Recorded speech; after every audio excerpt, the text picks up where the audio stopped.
mesma pauta. Depois eu quero retomar, Norma, e assim, daqui a pouco um desses microfones vai ficar com vocês, tá bom? Porque vocês vão interagir já já, a gente tem perguntas. Mas antes da Alessandra falar e a gente ler aqui o post, depois a gente retoma, então, a expressão de Donald Winnicott, quando ele fala sobre a mãe suficiente boa. Mãe suficientemente boa. A gente explica isso aqui que é importante, está chegando o Dia das Mães. Porque a mãe suficientemente boa não é a mãe perfeita. Tá? Não existe mãe perfeita. Nós temos aqui atrás de você, atrás das palestrantes, e aqui à frente de vocês, um post falando do transtorno de espectro do autista. É uma condição do desenvolvimento, as meninas têm no celular aqui. É uma condição do desenvolvimento neurológico, como trouxe Carla, que afeta a forma como uma pessoa percebe o mundo, interage socialmente, se comunica. É muito mais do que isso, aqui é só uma suma. Aí o coloca pra gente aí, isso, Sara, TDAH. Nem todo TDA é H, né? Ou todo TDA é H? Não. Tá. Transtorno, então minha lição está em dia. Transtorno do déficit de atenção com hiperatividade. Eu tenho um filho assim e tenho um TEA também, né? É um transtorno neurobiológico de causas genéticas que aparece na infância e frequentemente acompanha o indivíduo por toda a vida. Muito bem. Alessandra, é com você. Então, dando seguimento à fala da colega, nós entendemos que o TEA, ele tem hoje uma divisão, digamos assim, né, no sentido de ser níveis de suporte. Né? Atualmente é conferido por níveis de suporte. O TEA nível de suporte 1 é considerado TEA com pouco, né, pouco suporte, ou seja, ele consegue interagir, ele aprende muito bem, tem algumas situações que ele consegue mascarar o TEA. É por isso que no mundo existem várias pessoas e no nosso meio pode ter alguém com TEA nível 1. Só uma dúvida. O Zahav, no caso, é 1. Então, aí a gente chama de nível de suporte 1? Nível de suporte 1 é aquele que não apresenta nenhuma situação que parece ser o TEA, mas, numa análise neurológica mais aprofundada, aí sim, né, é um neuropsicólogo que faz essa avaliação. Ninguém mais pode fazer esse tipo de avaliação, nem psicopedagogo, nem outro profissional, a não ser um neuropsicólogo e um neurologista. Essas pessoas é que conferem uma pessoa nível 1 de suporte, porque é muito difícil identificar o sinal. E aí tem o nível 2 de suporte, que é um pouco mais difícil de convivência, de atitude, de ações no meio social, de interação. E esse nível 2 de suporte é, digamos assim, um pouco mais difícil de lidar no sentido de compreensão da inclusão, porque as pessoas, né, que estão ao redor dessa pessoa com nível 2 de suporte acabam mal interpretando algumas atitudes. O nível 2 de suporte, ele tem algumas restrições, né? Ele tem uma sensibilidade sensorial com barulhos, com cheiros muito mais fortes do que o nível 1. E aí vem o terceiro, que é o nível 3 de suporte, que vem bem mais difícil de suporte mesmo. É preciso de um suporte maior, por quê? Na maioria das vezes, são autistas com afasias, que, né, não têm comunicação verbal, e também eles precisam muito mais do nosso apoio, em todos os sentidos. Mas aí... Ajuda a gente numa coisa, você tocou no ponto aí, eu sempre tive essa dúvida. Estava lendo sobre o espelhamento, que é o sistema simpático do autista. Então, assim, o autista no nível 3, por exemplo, ele não tem esse espelhamento, né, da simpatia. Isso aí é difícil para eles compreenderem, porque os outros dois, eles conseguem, né, por conta de uma atitude do ABA, é melhor trabalhar com eles, né, com nível 1 e 2. O nível 3, por conta disso, né, por conta do espelhamento neuronal, né, na parte dos neurônios, ele não consegue perceber. Mas aí existe uma técnica do ABA muito mais, né, incisiva para esses comportamentos e pode ajudar. Agora, por que a gente comenta sobre esses níveis de suporte? Porque existem as comorbidades. As colegas falaram aqui sobre o TDAH e sobre o TEA. O TEA ele pode ter comorbidades. Pode ter o TEA com o TDAH, o TEA só com TD, sem o H. Pode ser o TEA com deficiência intelectual. E pode ter o TEA, né, sem nenhuma especificações.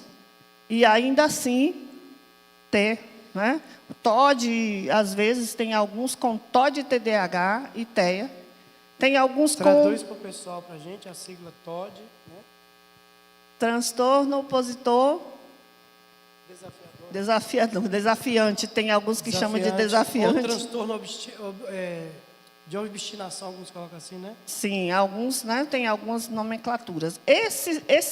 Na verdade, quando acontece do TEA ter a deficiência intelectual, e aí a gente precisa entender sobre deficiência intelectual, foi o que foi me passado aqui, com relação a uma pessoa só com a deficiência intelectual. Falamos do TEA, falamos do TDAH, mas existe uma junção, uma grande quantidade de crianças, adolescentes e adultos com deficiência intelectual no nosso meio, que não tem assim, um entendimento pela sociedade. O que é a deficiência intelectual? Muito tempo a deficiência intelectual era chamada de deficiência mental. Esse termo era usado. Debilóide, doidinho. Né?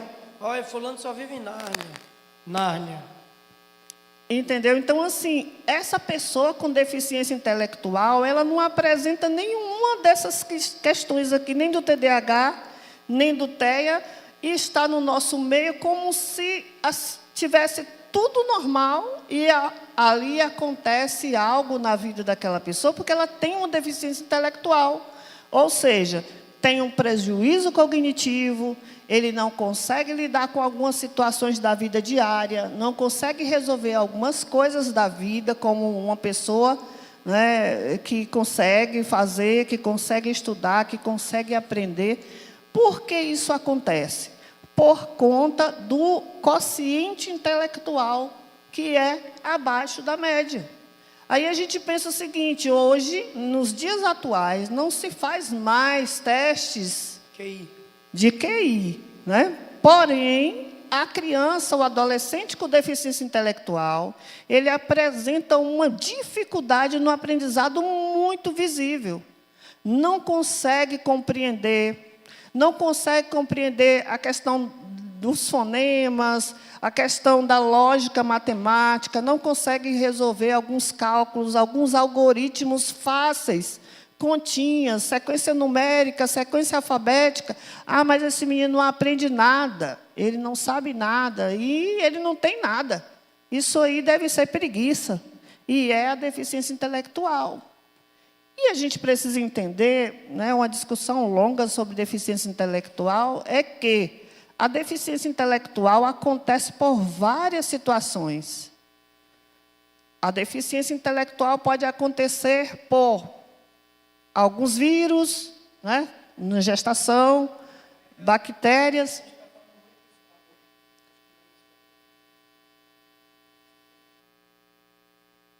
Você não está com som. A gente fala muito sobre isso, né?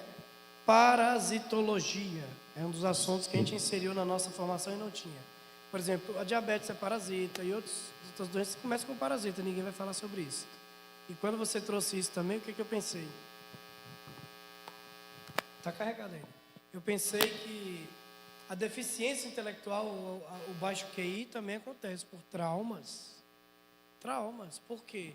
Porque você tem uma criança ou você tem uma adolescente no ambiente familiar ou escolar que vai passar por uma situação de trauma, de bloqueio emocional. Gente, isso nunca foi tão estudado como hoje.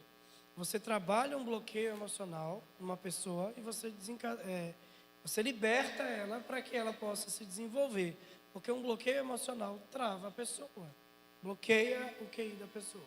Então, nós precisamos entender, nós temos 3 estruturas que conversam. O réptil, límbico, a memória límbica e a memória racional.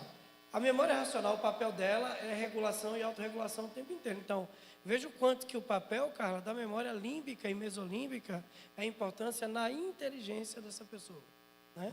Nas emoções. E aí a gente percebe o seguinte, a deficiência intelectual, o Robson já me ajudou aqui, que foi muito bom, ela pode acontecer por privações, fome, crianças desnutridas, crianças que passam por privação intelectual mesmo.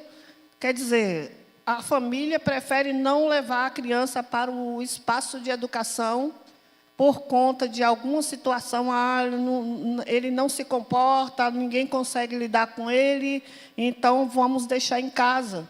Aí acontece que a deficiência intelectual ela pode ser tanto na questão do nascimento da criança por conta de toda essa situação de vírus, bactérias, né, a questão de traumas, mas pela privação, por incrível que pareça. É preciso que a sociedade, a igreja, todos nós nos preocupemos com nossas crianças no sentido de oferecer oportunidades de aprendizagens. Elas precisam exatamente para que não desenvolvam uma deficiência intelectual. Isso aí é muito sério e muito importante. Quando a criança tem oportunidade de aprendizagens, e as aprendizagens são múltiplas, né, como já diz o Howard Gardner, as inteligências são múltiplas, nem todo mundo é igual e somos neurodivergentes, todos nós. Cada um tem um cérebro e o cérebro aprende de forma diferente. E isso faz com que a criança que tenha a deficiência intelectual causada por algum vírus, bactérias ou alguma outra situação de parto, né, as situações que causam a deficiência intelectual, se ela tiver estímulos, como a Norma já falou aqui sobre estimulação, a estimulação para a criança com deficiência intelectual, ela vem antes dos 2 anos, bem antes. Por quê? Aí vem a deficiência intelectual e a múltipla, que são as diferentes deficiências em uma pessoa só. Se ela não se movimenta, ou se ela não mostra alguma situação ali antes dos 2 anos, é preciso urgente a estimulação, né, aquela prevenção inicial. Então, vai muito da nossa percepção, como pais, como mães, observar como é que está a nossa criança. E toda essa questão do trauma é importantíssimo que o nosso professor aqui citou, porque uma criança que passa por um trauma muito grande, alguma coisa aconteceu na vida, trava a inteligência e fica ali em uma das dimensões do cérebro e não tem como fazer uma reversão, a não ser por uma intervenção na psicanálise, da psicologia e também do bom senso, né, da sociedade como um todo. Saiu uma notícia, pode passar para cá lá. Pessoal, nós já vamos começar a interagir com vocês já, tá bom? Tem aqui umas perguntas. Saiu uma notícia, eu acho que até mandei esse vídeo para algumas pessoas que eu conheço, que eu fiquei maravilhado. O cantor do YouTube, se eu não me engano, e a notícia era a seguinte, que o cantor, ele durante a carreira dele, ele não conseguia subir os tons da voz dele. Ele tinha um problema psicomotor, né? E ele tinha trabalhado, já tinha feito o teste vocal, e ele dava uma classificação, mas a voz não alcançava. E ele foi para um analista, né?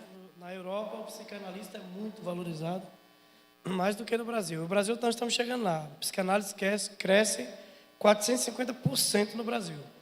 Então, aí ele foi no psicanalista e o analista falou, olha, você precisa perdoar seu pai. Foi fantástico isso. Esse vídeo está rolando aí nas redes, está viralizando. Se eu não me engano, é o cantor do YouTube, tá? Mas se não for, é de uma dessas bandas de rock bem famosas.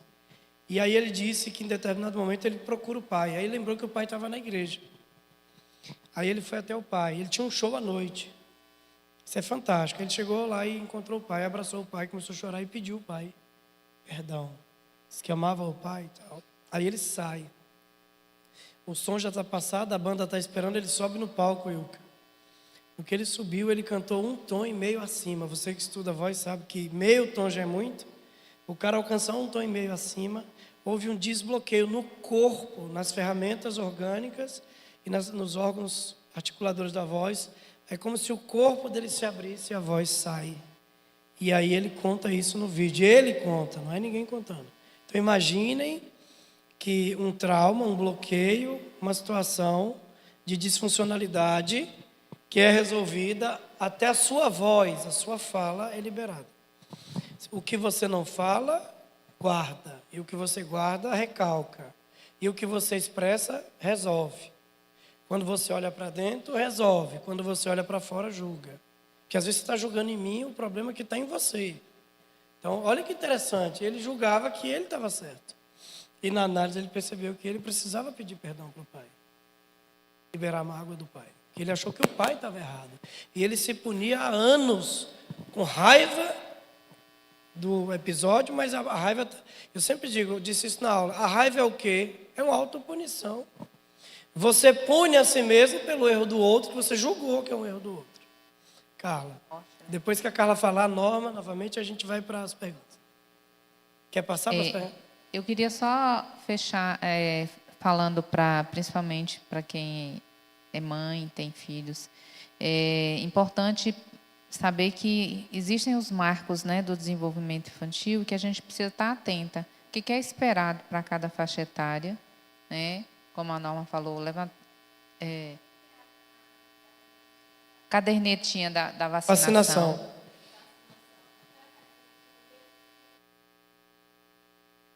Sim. Passa o microfone para ela passar aí no vídeo, Carla, o pessoal está acompanhando. Essa cadernetinha, ela vem trazendo os marcos do desenvolvimento.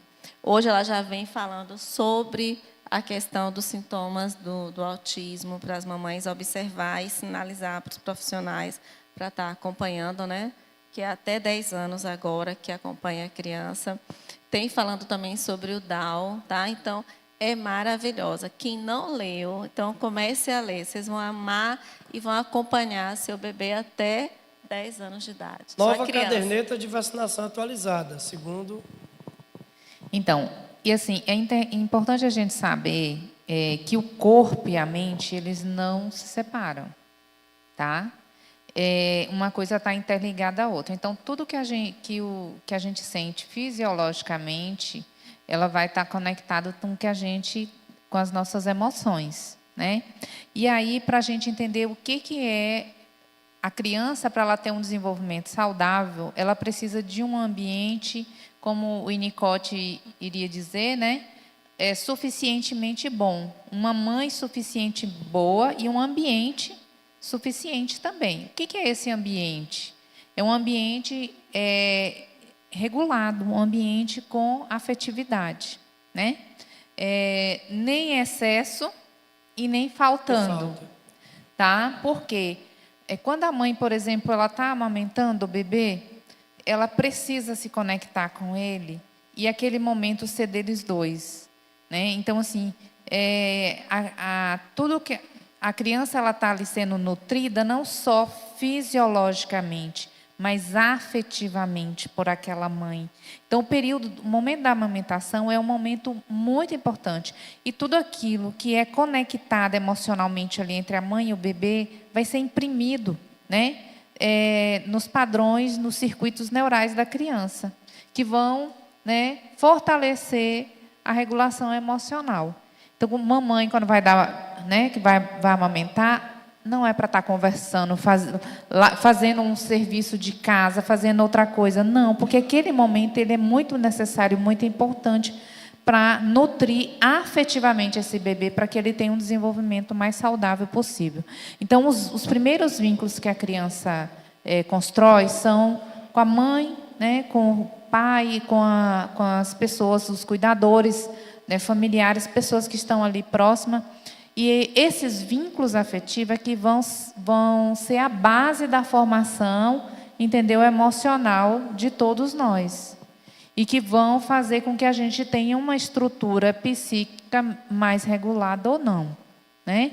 E aí, como disse Robson, um ambiente que ele é conflituoso, cheio de ruídos, que vai impactar negativamente, inclusive neuroquimicamente, o bebê com cortisol, né, com hormônios estressores, isso vai fazer com que esse bebê cresça, depois se torne uma pessoa com dificuldade de regulação emocional, uma pessoa cheia de medos, cheia de ansiedade, né, com dificuldade de tomar decisões, tem sempre medo de ser abandonado, né? Então, assim, são sensações que, às vezes, você carrega lá desde a primeira infância.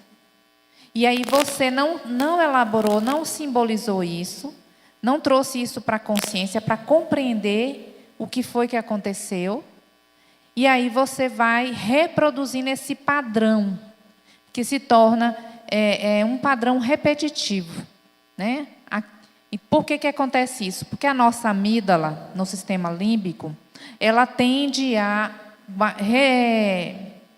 guardar, ou seja, ela tende a memorizar. Cria uma automação. Ela Tudo cria um aquilo, sistema de automação, de isso, defesa. ela tem como é que ela fala? Tudo aquilo que é intenso, né, que dispara, né, os nossos circuitos neurais, ela tende a armazenar. E isso se tornar um padrão de repetição, né? E aí a gente nem sabe por que, às vezes, a gente está tendo aqueles comportamentos, né?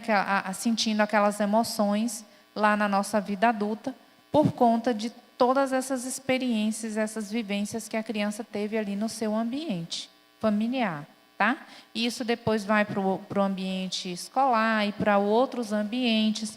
Então, só para que vocês entendam que, às vezes, a amígdala sua dispara, por exemplo, essa excitação, por conta de uma experiência que você teve lá na primeira infância, e aí você traz uma ansiedade, uma alteração neurológica ali, neurofisiológica, né? Assim, você vai começar a sentir alguns sintomas, taquicardia, sudorese, medo, um medo que não é racional, que você pensa, mas não tem sentido eu estar com esse medo. Existe ameaça e eu estou com medo, né? Então, assim, o seu sistema, o sistema nervoso, ele vai estar ali disparando a amígdala, dando um alerta, né? Porque ele é o sistema de alerta e vigilância. Ele vai fazer com que você tenha que fugir ou lutar, né? Então, só para vocês entenderem como que o nosso biológico ele está totalmente conectado com né, as emoções. Não existe separação. E aí, a depender do tipo de trauma que essa criança sofre, né, se for algo que impacte muito no emocional dela, lá na frente ela pode desenvolver um transtorno, tá? Inclusive a deficiência intelectual. Porque quando falar o trauma é uma situação que mexe com o emocional traz alteração neuroquímica, né? E se há alteração neuroquímica, pode haver alteração, né, nos circuitos neurais e pode desencadear prejuízos no funcionamento desses circuitos. E aí gerando alguns transtornos lá na frente, tá? Então, criança é uma fase da vida humana em que a gente precisa ter o maior cuidado para que ele seja o mais saudável possível, para que a gente se torne um adulto também o mais saudável. Tá? Fazendo uma exemplificação do que a Carla falou, na prática, a gente já vai fazer a interação com vocês. Como é que eu vou entender sentimento, emoção e sintoma? Então, vamos pegar a ansiedade, que é uma das maiores hoje, né? Mas a ansiedade é mais comum. Quando você está ansioso, a sua ansiedade é sintoma. E a sua ansiedade, que é sintoma, vem de um afeto primário O afeto primário, primitivo, orgânico, é o medo. Como ela disse muito bem, as amígdalas, elas são dispositivos. Eu gosto muito do exemplo do dinossauro. Eu gosto de assistir o filme dos dinossauros. Tem um dinossaurozinho que aparece lá desse tamanhozinho, parece o capeta. Que ele, quando se sente ameaçado, ele abre aqui as guerras aqui e lança um veneno. Então ali ele é o sistema de defesa dele, que está alerta. Aí pelas amígdalas dele ali, ele lança esse veneno e cega a vítima, faz alguma coisa, né? Então assim, suas amígdalas são dispositivos. Então, qual é o afeto? O medo. Toda ansiedade vem em algum tipo de medo primitivo, medo de alguma coisa. Entende? Isso tem que ficar claro que é ciência. A gente não está dizendo que a gente acha que é assim. Agora, quando esse medo vem, que aí não há uma autorregulação do meu neocórtex, eu não consigo entender por que eu estou com medo, eu não estou vendo ameaça, não estou conseguindo ver nada, mas tem medo, eu estou fóbico. Aí o corpo entra em reação. Aí o que o corpo vai sentir a gente chama de emoção. Aí a emoção faz eu ter sudorese, ânsia de vômito, dor de cabeça, tontura, tem gente que entra em lapso corporal. Então veja que nós temos uma emoção, um afeto primário que vai gerar emoção, que é o que o corpo sente, que é o sintoma que vai aparecer com o que você vai chamar de ansiedade. E é engraçado que eu só resolvo quando eu entro no sentimento. Olha que coisa interessante. O que é o sentimento? É o poder que eu tenho de colocar o meu ego para entender, através do meu ser psíquico, em que lugar eu estou nisso. Quem sou eu aí nessa história? Que eu não sou nem o sintoma e nem o afeto. Eu não sou 100% o afeto e nem 100% o sintoma. Eu sou as duas coisas, mas entre o afeto e o sintoma tem um ser, tem alguém tentando entender o que está acontecendo. Aí quando vem o sentimento, que eu me sinto seguro, me sinto acolhido, me sinto entendedor do que está acontecendo, eu vou me acalmando. Calma, Norma, calma, Carla. Calma, Alessandra, não há perigo, não há perigo. Está tudo bem. Você começa a racionalizar o que está acontecendo. Aí entra o neocórtex para regular isso aí. Então, gente, o tempo inteiro aqui nós não estamos falando só de criança. Vocês perceberam, não? Nós estamos falando do seu cérebro, do meu cérebro, da nossa vida. Você também é uma criança, faz coisa de criança. Então, essa autorregulação bioquímica, ou essa autorregulação psíquica, ela é constante. O tempo inteiro eu estou tentando entender quem sou eu, como é que eu me sinto em relação ao outro, quem sou eu no mundo, e o tempo inteiro eu tenho que estar preocupado porque o meu corpo é vivo e a vida pede passagem. Então, a gente tem hormônios, tem neurotransmissores trabalhando, tudo acontecendo ao mesmo tempo. Vamos botar aqui Pode falar. Já pode colocar, Sara, acho que tem interessante 10 perguntas, você vai ver. Falar sobre isso, porque, assim, primeiro, entender e deixar isso bem claro para a gente que é a nossa amígdala cerebral. Porque muitas pessoas pensam, né? Não, mas as minhas amígdalas cerebrais. Nós temos, né, 2 amígdalas cerebrais que fazem esse processo, ativando exatamente o nosso sistema nervoso autônomo. E a partir desse sistema nervoso autônomo, que é autônomo por quê? Porque ninguém controla ele. Não tem como controlar, a não ser quando a gente sai dessa situação que o Robson falou aqui. Quem sou eu nesse processo todo? O que está acontecendo comigo?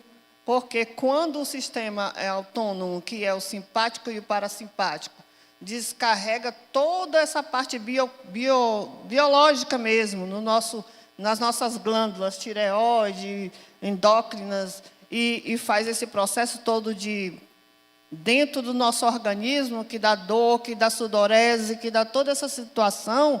Existem aí os 3 processos, ou de fuga, ou de paralisação, ou de... Professor... Você para, ou você foge, ou você quer brigar. Você avança para se defender. Então, isso aí, quando a gente consegue parar e entender quem sou eu nesse meio, aí a gente consegue fazer esse trabalho do pré-frontal, que é a área da organização da nossa vida, que é a autorregulação. Isso é muito complexo, mas com o tempo a gente vai aprendendo. Isso. Aí eu volto aqui para vocês. Vocês conseguiram entender o que o professor Robson explicou? Nós, adultos, nós fazemos a regulação. Mas a criança, ela não sabe. Aí, vem a birra, né? Vem o comportamento, a desobediência. Você quer aí, matar um menino de pancada? né? Não pode. Porque ele está...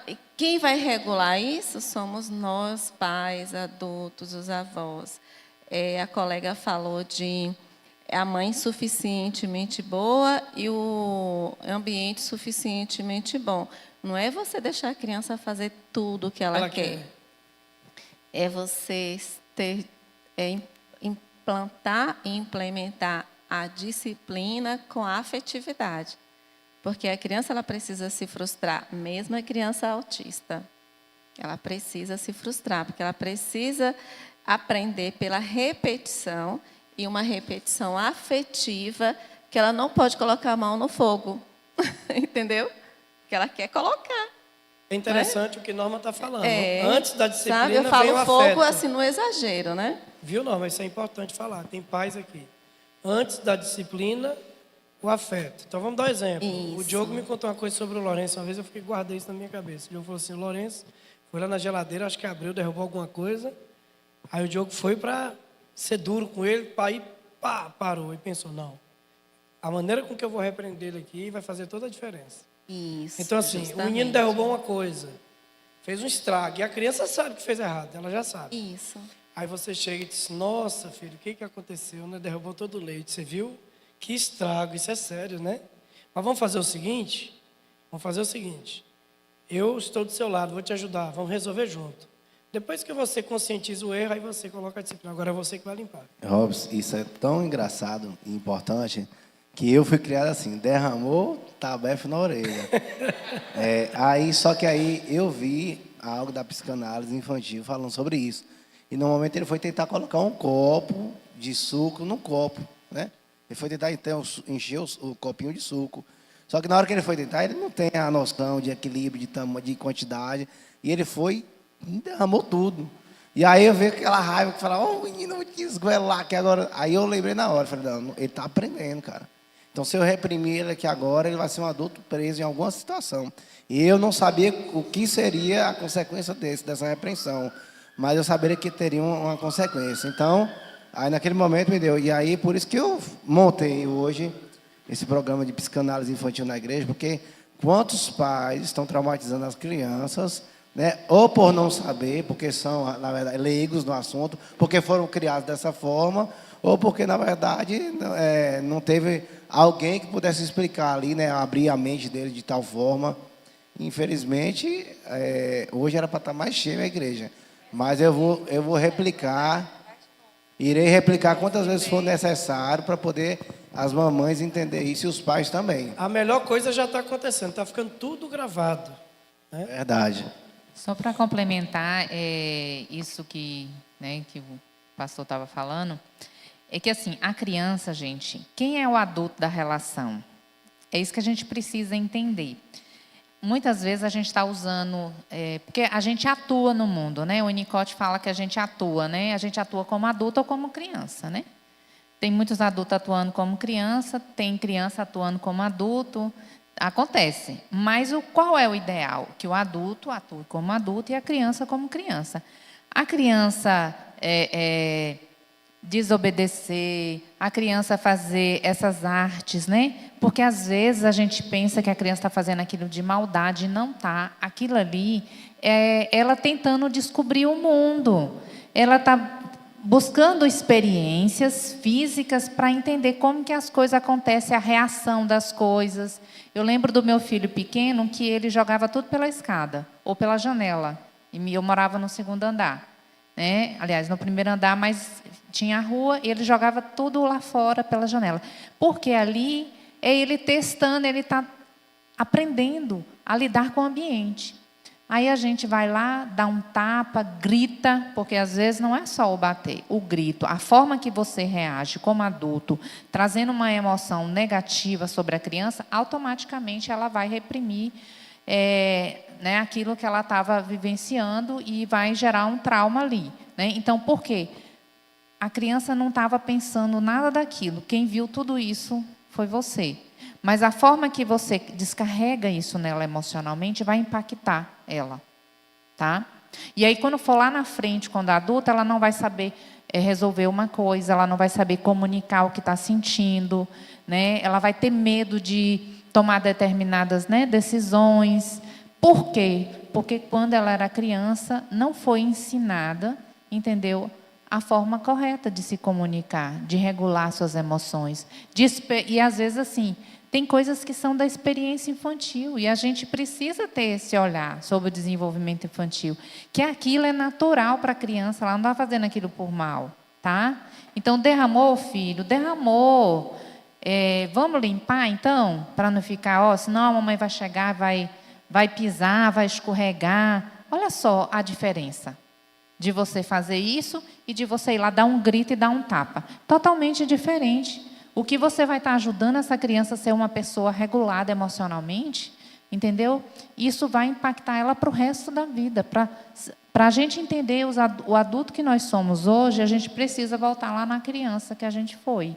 Como que os nossos pais agiam com a gente. Por que às vezes a gente demora tantos anos? Eu não sei as meninas, mas eu demorei muitos anos para eu poder falar em público, porque eu fui muito reprimida. Naquele tempo, né, no tempo né, dos meus pais, a gente não podia, criança não podia falar, criança não podia chorar, criança não podia tanta coisa.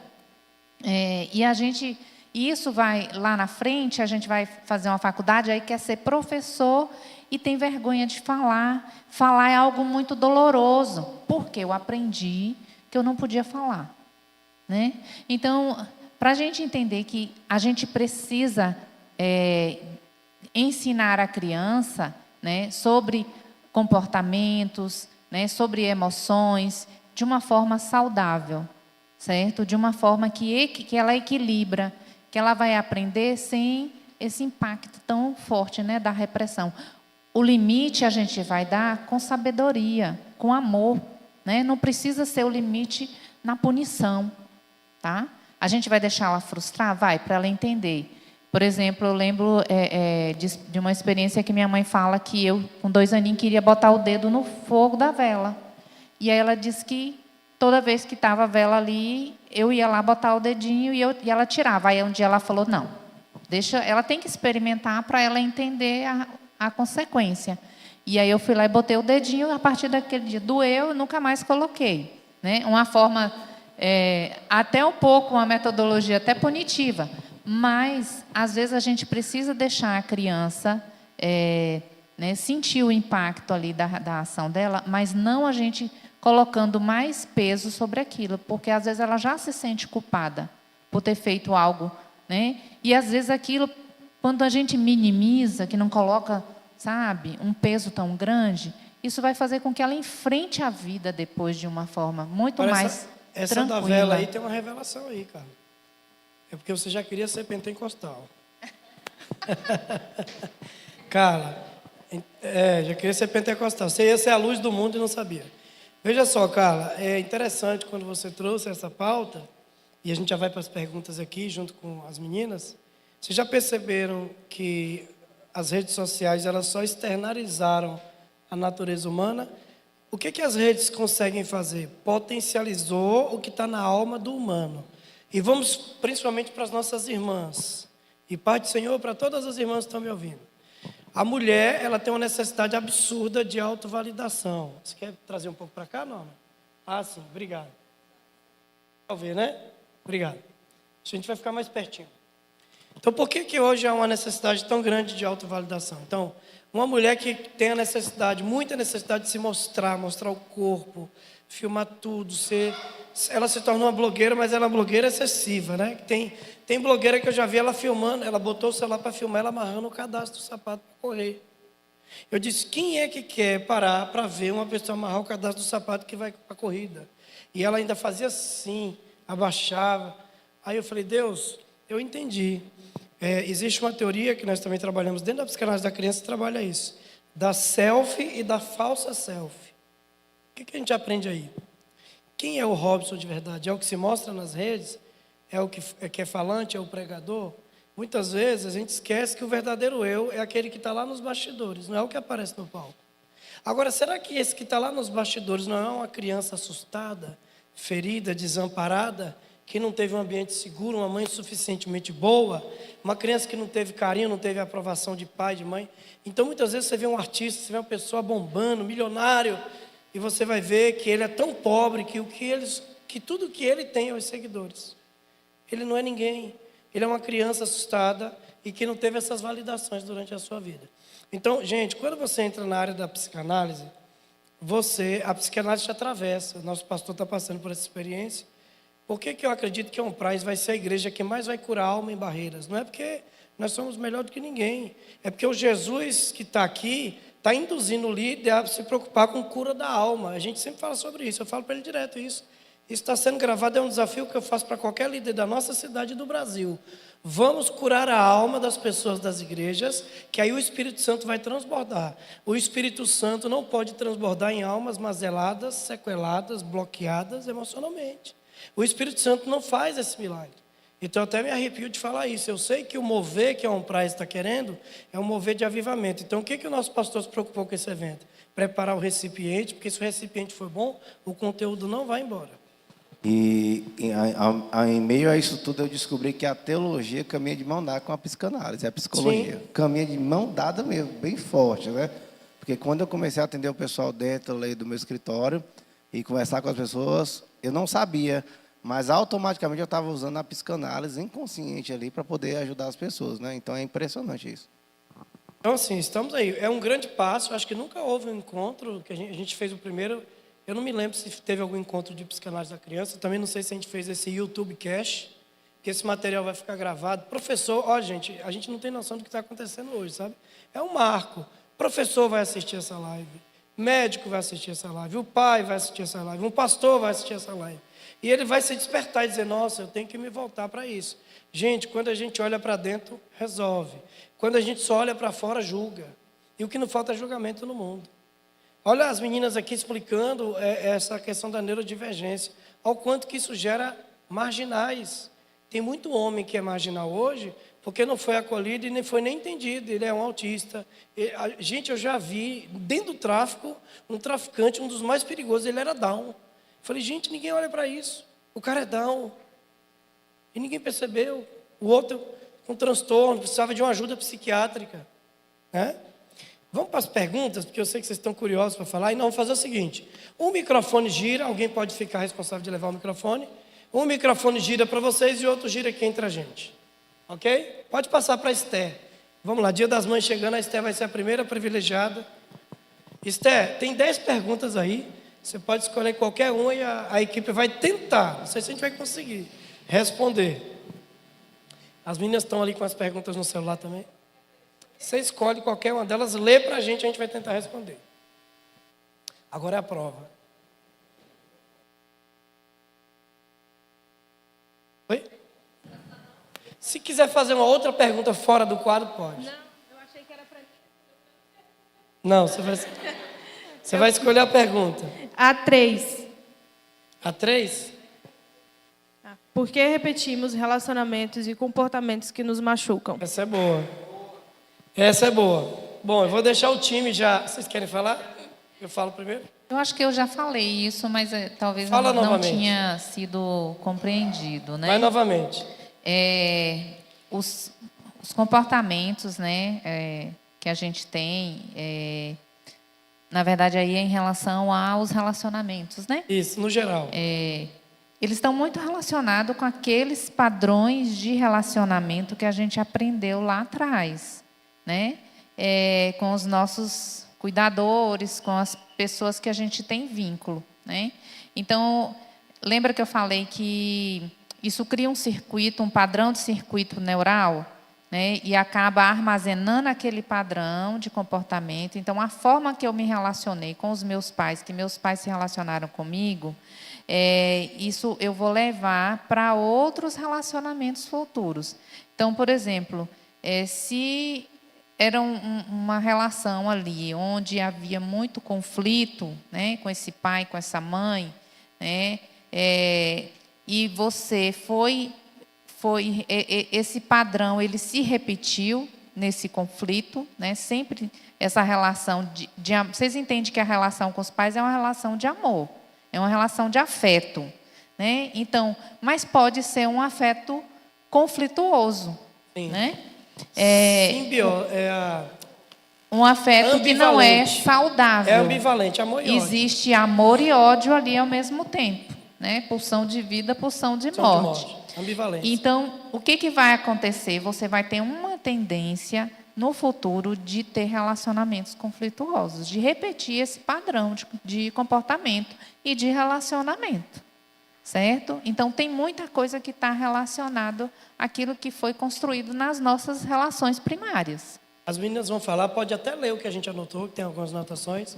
Eu não vou falar muito sobre isso, eu quero que elas falem. Cuidado. Muitas vezes eu repito padrão, isso é chamado de compulsão à repetição, a gente chama na psicanálise. Muitas vezes também, Sté e demais, eu repito porque eu ainda continuo naquele lugar da dor. Eu entrei num novo relacionamento, mas eu ainda estou naquele lugar da dor. Então eu estou te olhando do lugar da minha dor. Então eu não saí ainda da minha dor. Então você é uma pessoa maravilhosa. Mas se eu estou te olhando do lugar da minha dor, eu repito em você o que eu vivi com a outra pessoa. Mesmo que você não era para viver isso comigo, mas eu te dei de presente. Consciente querendo resolver a situação. Aí acontece essa repetição, né? Então, a neuropsicanálise vai explicar isso aí. Tudo que não foi resolvido, entendeu? Ele vai se repetir. O inconsciente vai estar projetando isso novamente, né? Quantas vezes forem necessárias. Por quê? Porque isso não foi compreendido, não foi resolvido. E por isso que na terapia a gente vai ter... né, Vai tentar diluir isso. Tentar diluir, tentar simbolizar, trazer para a consciência, né, o significado, né, disso, trazer um sentido para isso, né, para ver se hoje isso faz sentido para nós, né? E aí, a partir daí, eu poder tomar decisão, fazer uma escolha em relação a esse padrão, né? A partir do momento que eu entendo, que eu interpreto, né, eu simbolizo e interpreto, eu meio que resolvo, entendeu? Então, eu não preciso mais ficar sofrendo porque o meu pai era assim comigo, né?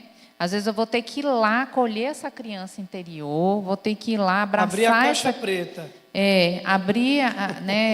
Abraçar essa criança, minha criança anterior, que tinha muita raiva desse pai, né, por alguma questão, ou desse pai não dar o afeto que eu queria, né, ou ser um pai que abandona, que é ausente, né, e a forma que eu criei uma raiva, há um amor e uma raiva ao mesmo tempo desse pai, e eu tenho tendência de ter relacionamento onde eu amo e odeio ao mesmo tempo aquele outro parceiro. Então, eu preciso ir lá, voltar nessa relação que foi construída, né, no meu inconsciente, que está lá se repetindo, e tentar resolver isso.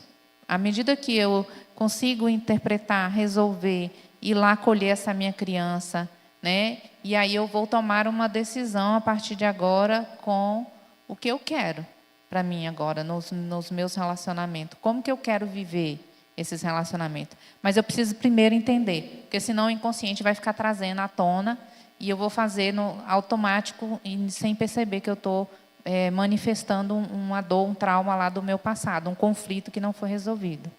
Norma vai falar, mas não pode passar isso aqui, não pode deixar de ser dito. Repito, não pode deixar de ser dito. O que nós estamos falando sobre compulsão à repetição é psíquico, é processo psíquico e é orgânico. É orgânico. Porque, veja, uma criança que ficou órfã da mãe, ou um rapaz ficou órfão de pai, isso gerou um processo orgânico, marcos neurobiológicos. Então, por exemplo, eu passei uma situação muito incrível. Eu já com 40 anos fui resolver dentro do consultório com a minha orientada, era psicóloga e psicanalista. A mulher bateu num ponto e falei, não, mas não tem isso não, ela tem. E eu teimando com a terapeuta. Meus pais se separaram, então minha mãe vem embora com os irmãos para a Bahia, eu fico com a minha avó paterna. Eu vi minha mãe a última vez, eu tinha 4, 5 anos de idade, eu não tinha uma memória clara da minha mãe. Aí eu me senti abandonado pela mulher da minha vida, que era minha mãe. Quando eu vim ver essa mãe, eu era adolescente. Eu fui chamar ela de mãe depois de alguns anos, porque eu chamava ela de Dena. A minha mãe era minha avó e minha madrinha. Engraçado que quem me conhece de perto, não, a minha mãe, aí qual delas? Porque tem a mãe de Brasília, que é a madrinha, mãe Edna, e a mãe da Bahia. O engraçado é que desde o namoro até os relacionamentos, eu sempre dei um jeito das mulheres da minha vida ir embora. Entra em mim um mecanismo de auto-boicote de relacionamentos e, de alguma forma, organicamente e psiquicamente, toda mulher que entra na minha vida, ela tem prazo de validade. Um dia ela vai embora. Assim como a mulher da minha vida, que foi a minha mãe, que foi a mulher da minha vida, foi embora. Aí a terapeuta foi em cima, disse, você percebe o padrão? Aí eu falei, a senhora está certa. Então, isso é orgânico, não é só, eu acho. É orgânico, filho. Se não resolver, se não houver uma autorregulação, você vai sofrer. Isso é forte, é primitivo, tem que resolver. Porque esse menino, psiconeurobiologicamente, esse menino houve uma castração de ocitocina em minha vida. Norma. E aí a gente vê como que é importante, né, a psicanálise para atender o casal, né? Quando chega nos relacionamentos que tem aqueles conflitos e que você não consegue entender o outro e que repete, né, os mesmos erros, a mesma situação. E aí eu volto para a criança real. O quanto é importante a gente compreender o comportamento da criança, do adolescente, que a fase da adolescência é uma fase difícil, né? Uma fase de transição, muita insegurança, muita indecisão, tá? E que há uma necessidade dos pais, tá? Compreender melhor, ouvir, orientar, reorientar, porque sempre eles vão acontecer a repetição do erro, tá? E aí, o quanto é importante nós aqui, vocês, que têm filhos, ter uma nova percepção, cuidar das crianças de vocês, tá? E cuidar da criança dentro de vocês, tá? Porque quando a gente começa a cuidar dessa criança que está dentro de nós, com esse conhecimento dentro da psicanálise, neuropsicanálise, aí a gente tem uma vida melhor. A gente encontra a cura, a gente encontra uma vida melhor, né? Uma perspectiva melhor de vida. E ajuda nossas crianças a terem uma vida melhor do que nós temos agora, né? Porque todos nós, né, estamos na faixa dos 40 a mais, tá? Então, é muito dolorido, porque nós não tivemos esse ensinamento aqui que vocês estão tendo, né? Nossos pais não tiveram essa oportunidade. E muitas vezes nos causaram muitos traumas que são doloridos hoje. Mas, graças a Deus, tem a terapia, tem as psicoterapias, que a gente vai em busca de melhorar isso, de nos compreender. E, a partir do momento que nós nos compreendemos, nós seremos melhores como pais, como avós, como tios, tá? Líderes, né? Vamos para a próxima pergunta. Será que a Bíblia está certa? E conhecereis a verdade? É verdade. Wilka. Uma dúvida que eu tenho, eu meio que trouxe mais uma pergunta dentro de uma pergunta que está aí, que é a pergunta 2, que vai dizer, quem realmente decide a nossa vida, a razão ou o inconsciente? Porque, para mim, o inconsciente é tipo o meu ponto cego, é o nosso ponto cego. Então, às vezes, nós agimos justamente pelo inconsciente. Só que, como eu vou perceber que é o meu inconsciente que está agindo, se ele é o meu ponto cego? Então, tem alguma forma de eu trazer um controle para o inconsciente, para na hora de agir, esse inconsciente vir para a minha consciência e eu ter noção dele? Eu vou fazer a Tomar a decisão. metáfora do cavalinho e as meninas respondem. Eu só dou a metáfora. Vou te trazer as instâncias, quem é o inconsciente, quem é o eu, o ego e quem é o superego. Aí as meninas respondem sua pergunta. Id, ego e superego. Lá na aula a gente fala sobre isso. Então imagine a imagem, que eu não preparei aqui, mas imagine um cavalinho. O cavalo é o id, é a parte mais forte, a nossa libido, a nossa energia vital. O cavalo é forte, só que o cavalo não conhece a força que tem, até que você desperte nele para que ele aprenda a força que tem. As rédeas que você usa para frear o cavalo, soltar o cavalo, as rédeas você controla a força do cavalo e a velocidade. Porque dependendo das rédeas, ele pode colocar no chão ou não.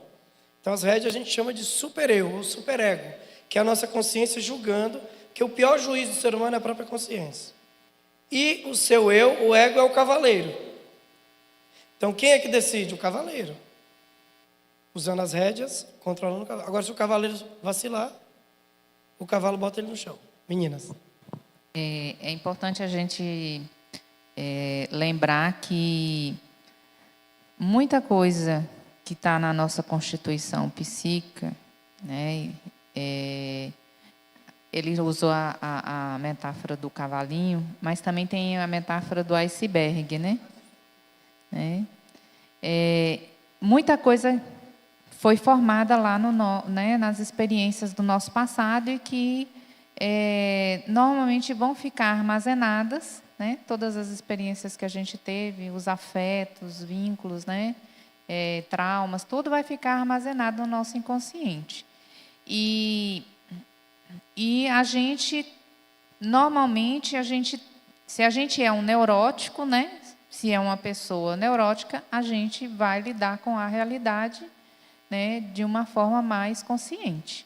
Porém, tem coisas, às vezes, que estão tão imbricadas, estão tão fortes dentro, né, do nosso inconsciente, latentes ali, né, gritando, querendo ser resolvida, querendo ser vista, ouvida de alguma forma, que, às vezes, isso vai nos trair.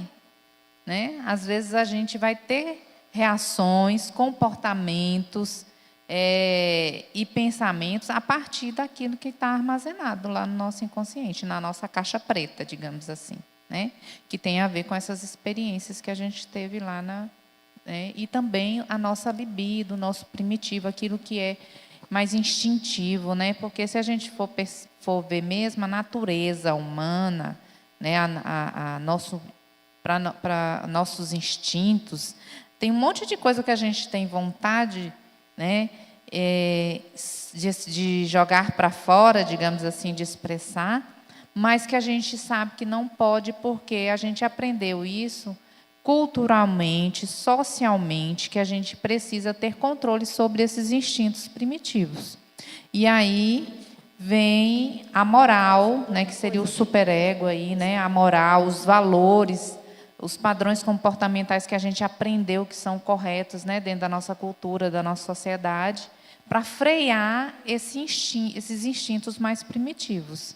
Né? Por exemplo, às vezes o outro pisa no meu calo, um modo metafórico de falar. Colega vai ali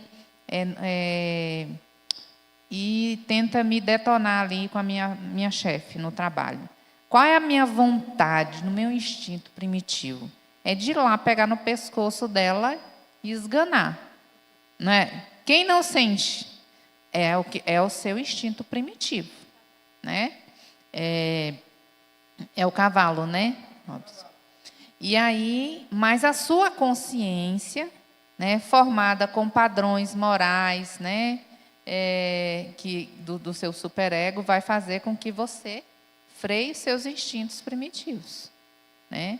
Então, vai sempre ter essa briga, né? O inconsciente querendo trazer à tona, né? Coisas também que você vivenciou lá nas relações, nos seus vínculos. Né? Por exemplo, uma menina, ela teve um conflito muito grande com a figura paterna. É muito forte isso nela de ter também, às vezes, ela ter um conflito com a figura masculina, né? Figura de liderança, porque o pai, ele representa a liderança, né? Ele representa o social, digamos assim. E aí você, automaticamente, você vai ter uma resistência, uma vontade de brigar, né, de desobedecer mesmo aquela autoridade, de confrontar, né?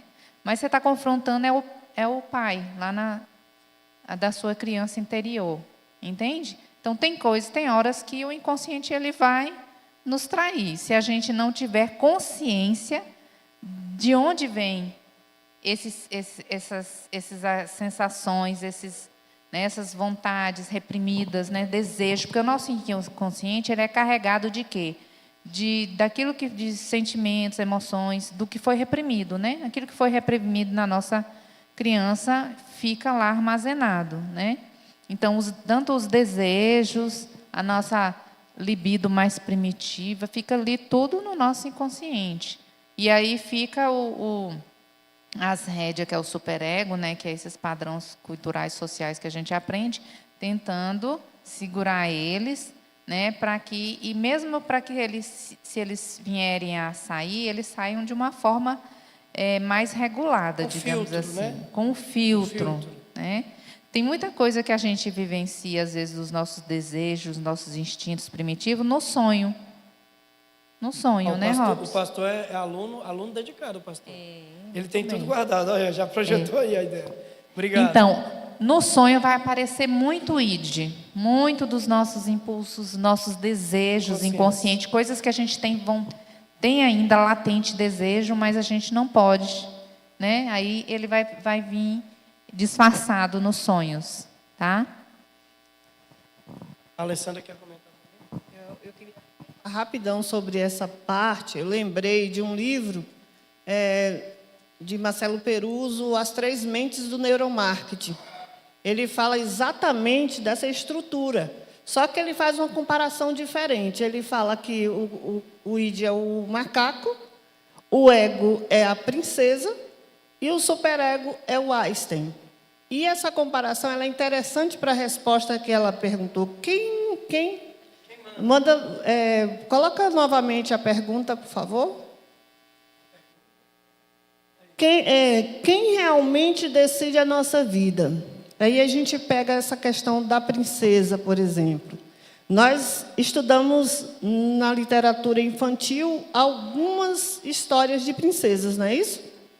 As princesas, na história infantil, e essa história ela tem algo com relação a traumas que as princesas passaram, mas todas elas tiveram uma decisão. Elas resolveram fugir. E quando elas fugiram, a ação de fuga fez com que a resposta acontecesse. Quem realmente decide a nossa vida? Elas decidiram fugir. E quando elas fugiram, algo aconteceu que libertou a situação dela, né, enquanto princesa. Não sei se vocês estão entendendo essa analogia, mas enquanto princesa foram libertas e casaram com o príncipe, né? Assim sempre os finais. Então, quem decide a nossa vida é realmente o nosso eu, né? O inconsciente. É o inconsciente, porque quando a gente toma essa atitude de resolver alguma coisa, vem em volta para nos dar essa resposta.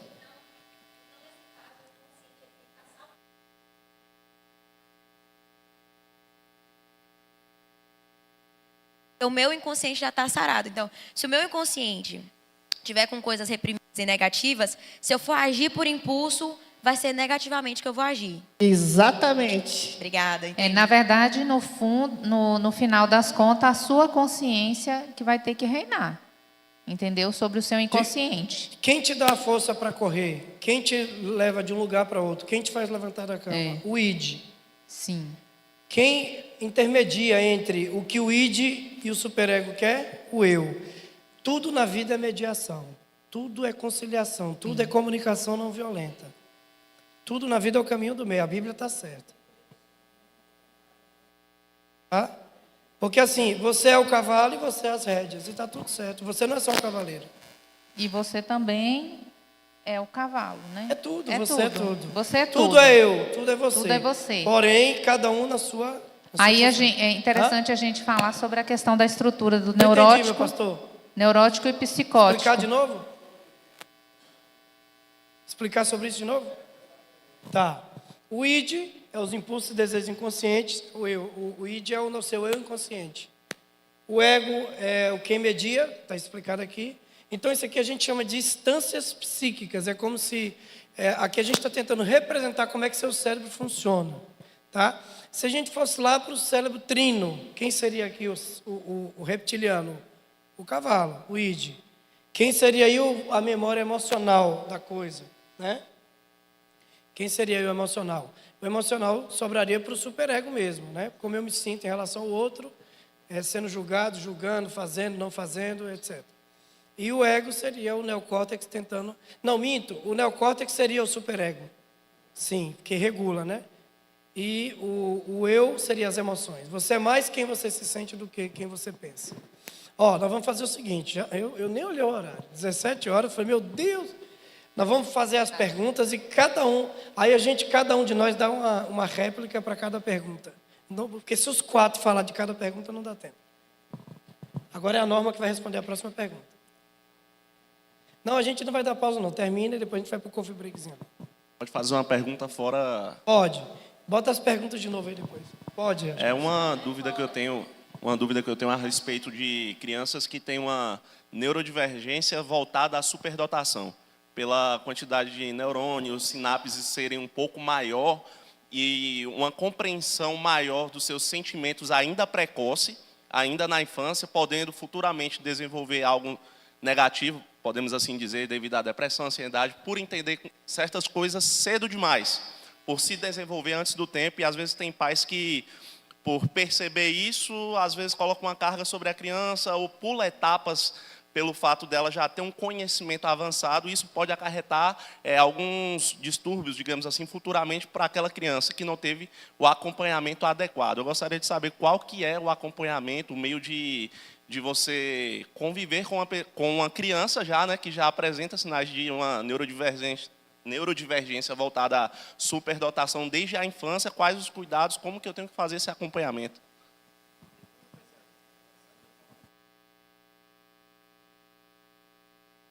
É interessante essa sua pergunta por conta de que as pessoas às vezes não entendem o sofrimento psíquico da pessoa com altas habilidades. Primeiro que as altas habilidades ela pode ser genial, né, com um nível maior intelectual da parte acadêmica, né, produção textual, essa questão mais acadêmica, e pode também ser uma habilidade em outras áreas das inteligências. Aí acontece que a criança ela tem altas habilidades motoras, por exemplo. Vamos pegar habilidades motoras. Essa alta habilidade dele, motora, deixou nele uma situação de dificuldade de aprendizagem linguística. E aí acontece que, quando ele está na escola, não consegue aprender como os outros, né? Ele é um neurodivergente, ele não consegue aprender como os outros, mas ele tem uma habilidade com a bola, como o Neymar Júnior. Ele tem altas habilidades, o Neymar, voltada para a sinestesia, porque ele sabe medir os espaços de gol.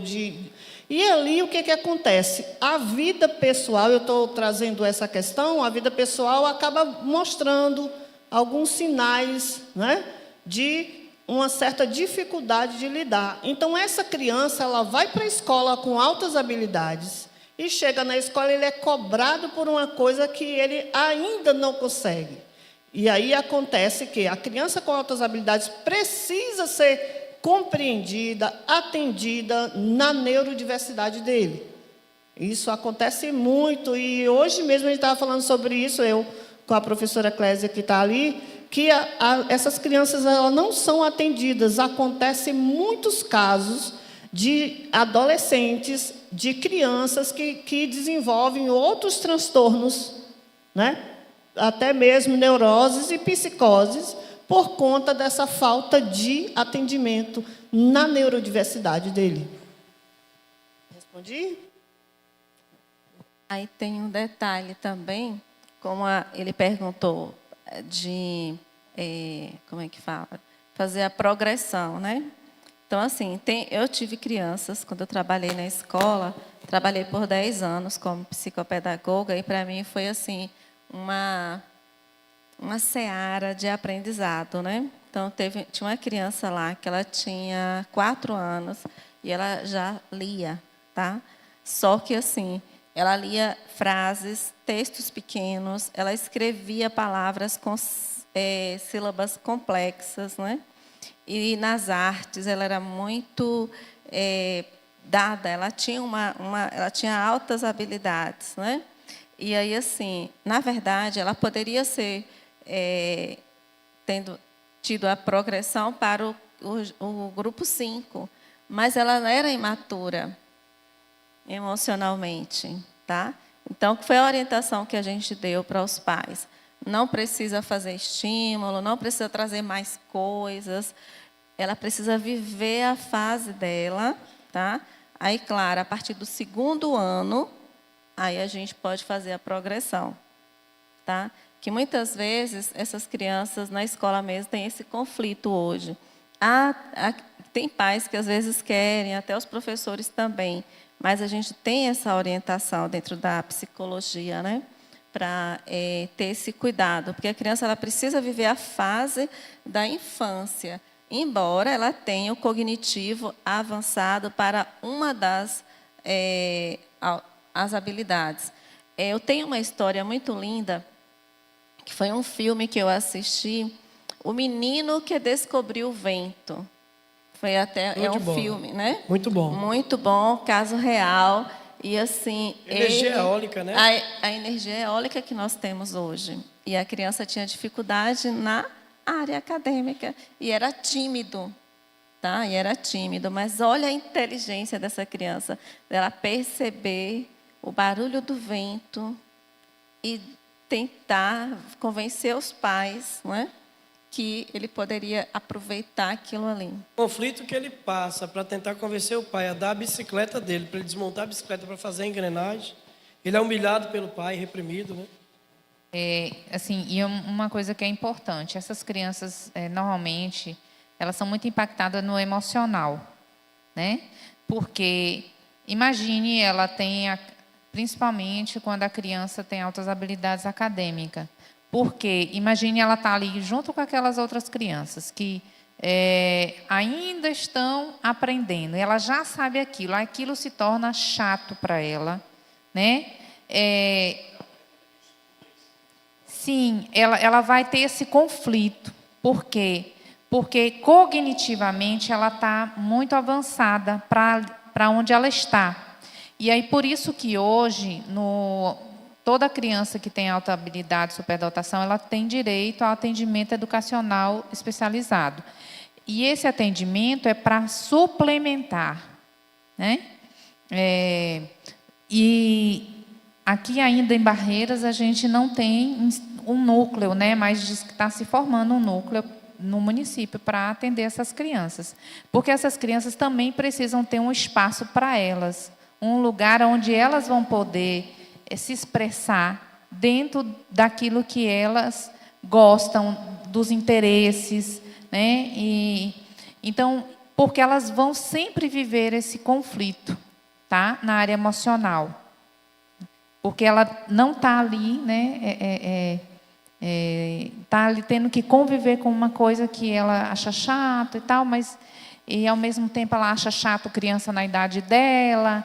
Então, assim, vejam como é difícil, né? E aí é por isso que hoje tem a equipe multiprofissional para avaliar e para ver se pode haver uma progressão, né, dessa criança para séries mais avançadas, porque, de repente, a depender, vai ser uma saída boa para ela avançar, tá? Então, depende muito, cada caso é um caso. E sempre pensar que ela precisa desse apoio na área emocional, tá? Às vezes a terapia vai ser importante para ela. Tem um filho que tem altas habilidades. Eles sofrem muito. Eles sofrem muito, entende? Porque eles não se sentem adequados, né? Eles não se Inclusive, é sentem... mais alta habilidade que superdotação. Eu já percebi uma coisa. Quando ele... a expressão é autorregula. Quando ele autorregula primeiro e sente depois, beleza. Quando ele sente antes de autorregular, porque tudo vem com muita intensidade. E eu me lembro que eu tive que tirar, ele não conseguiu concluir o ensino médio, sala de aula. A gente entrou com um processo, foi todo um processo, para fazer as provas, aí teve que ir para o CPA, não conseguiu mais ir para a sala de aula regular. Então, é uma problemática, Jadson, quando não tem realmente um acompanhamento e não é sabido exatamente o que esse menino tem. Por exemplo, eu achava que meu filho era preguiçoso, queria ser vagabundo, aí a gente começa a julgar o menino. Ah, e outra, a Alessandra falou muito bem, tem que saber diferenciar. Hoje já tem uma diferença entre alta habilidade e superdotação. Há uma diferença aí. Avisando aqui o pessoal da equipe, nós vamos mais ou menos até umas 17h30, tá? Aí. É intercambiável. Ela é intercambiável a partir do momento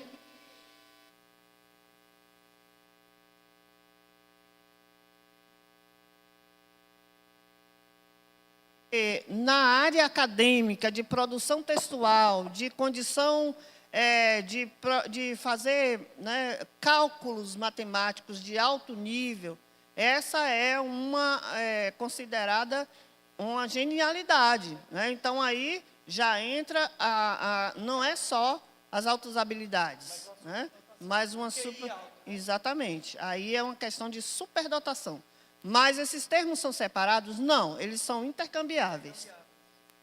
O GDF, né, o governo do Distrito Federal, mandou um abraço para a Virgínia, minha prima está assistindo, acho que a Verônica também. A Verônica esteve aqui com a gente, a Carla conheceu, né? Na FLIB, né? E aí a Verônica, minha prima, fez até um artigo sobre isso, altas habilidades e superdotação, dentro do trabalho da educação.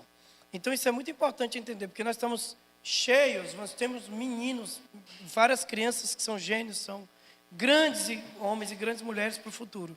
E podem ser castrados, podem ser interrompidos de exercerem suas habilidades de superdotação que Deus deu, né? Para que eles pudessem contribuir com a gente. Vamos para a próxima pergunta? Não? Pode falar. Vamos lá, 10 perguntas, mais algumas 2 ou 3. A gente não quer parar por aqui, mas tem que parar, né? Vamos lá. Aí assim, a equipe aqui, a gente vai decidindo, cada um responde uma das perguntas para dar tempo. Tem um microfone rodando aí ainda? Tem. Bom, vamos lá. Eu tenho 2 perguntas, uma é minha e outra é de uma colega que está na live. Vamos lá. Como é o nome da sua colega? A Emily. Abraço para a Emily, que está na live aí, curtindo ao vivo. A primeira pergunta é: vocês acreditam que a busca dos pais pela perfeição na educação positiva pode acabar gerando mais ansiedade na criança ao perceber que os pais têm medo de frustrá-las? E quais os limites dessa educação, se tiver? Acho que tem que repetir a pergunta, porque eu não entendi o início. Repete. Vocês acreditam que a busca dos pais pela perfeição na educação positiva pode acabar gerando mais ansiedade na criança ao perceber que os pais têm medo de frustrá-las? Com certeza, tá? E se vive muito isso, tá?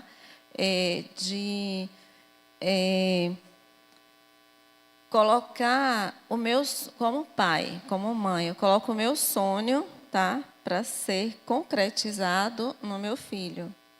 Aí eu vou exigir do meu filho além do que ele pode oferecer, tá? E eu vou desencadear um processo de ansiedade, tá? Assim também como o meu filho ele tem uma habilidade para uma área e o pai ou a mãe não se identifica com aquela área, tá? E aí causa também um trauma nesse adolescente, tá? E ele não consegue, né, se direcionar, né, saber o que ele pode fazer, porque depende dos pais. Nós temos isso muito na classe média alta, tá? E prejudica, sim, te digo com categoria, que prejudica e leva a muitos estados de ansiedade, inclusive ansiedade generalizada, desinteresse pelos estudos, tá? Porque é difícil você exigir de um adulto no trabalho, é diferente você exigir de um adulto no trabalho algo que ele foi preparado para fazer, né? Ele estudou 4 anos, 5 anos, fez uma especialização, é diferente. E você exigir de um adolescente, tá? Que ele seja o melhor.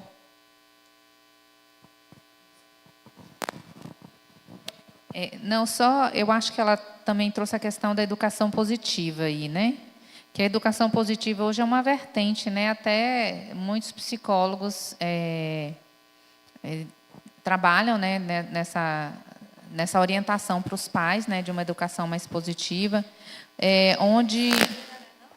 onde se retira, né, se retira essa questão das penalidades, das punições físicas, verbais, né, onde você trabalha essa criança, esse adolescente, para ele ser o mais autônomo possível, né, e aí trabalha dentro dessa perspectiva de uma educação mais gentil, onde eu ouço mais o meu filho, onde eu vou conduzindo de uma forma dando mais autonomia, né, sem tantas regras, sem tantas, né?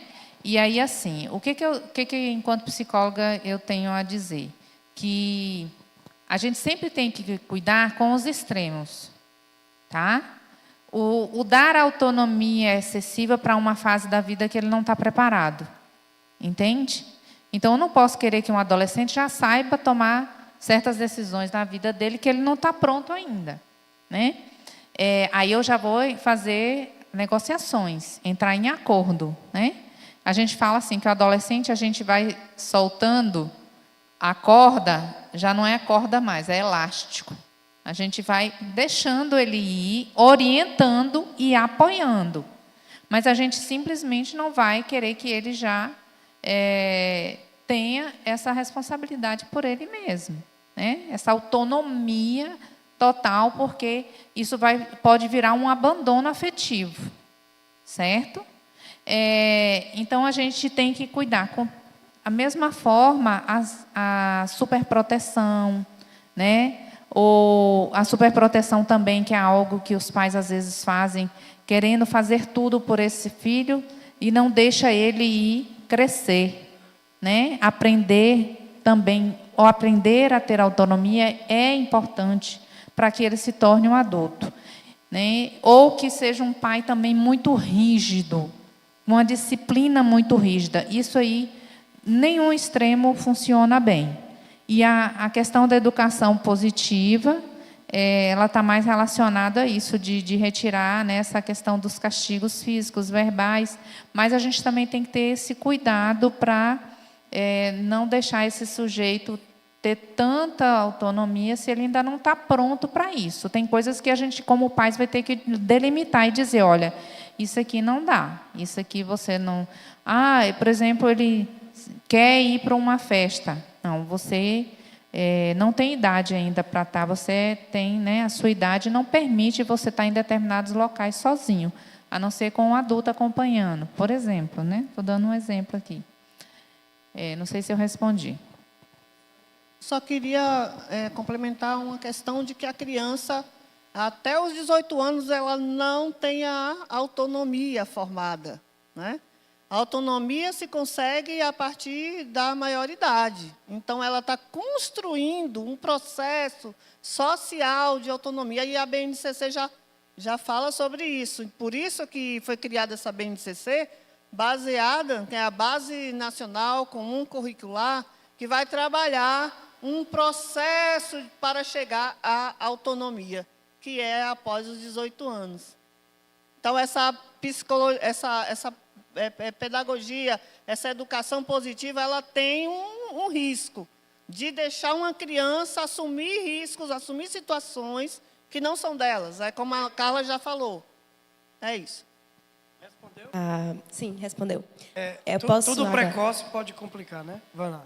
Agora é a pergunta da coleguinha que está na live. Ela mandou eu perguntar a quinta. É realmente possível mudar a forma como uma criança sente? Ou o papel da análise é apenas ajudá-la a lidar com o que ela já sente? Possível mudar a nossa forma de sentir? Aí ela quer que leva para a criança, não? No geral, né? Sim. Fique à vontade, se quiserem responder. A quinta pergunta está aí no quadro. A quinta pergunta. É possível mudar, né, nossa forma de sentir e o que é o sentimento? Eu vou explicar de novo o que é sentimento e as meninas dão uma contribuição e a gente tenta ser mais sucinto para pegar mais umas 2 ou 3 aí. O sentir, ele envolve, já está dizendo, os 5 sentidos. O que são os 5 sentidos? Olfato, visão, paladar, né? Então, quando eu sinto, já existe aí uma razão envolvida. Eu sei o que eu estou sentindo, porque o sentir já envolve neocórtex participando do sentir. Até aí tudo bem?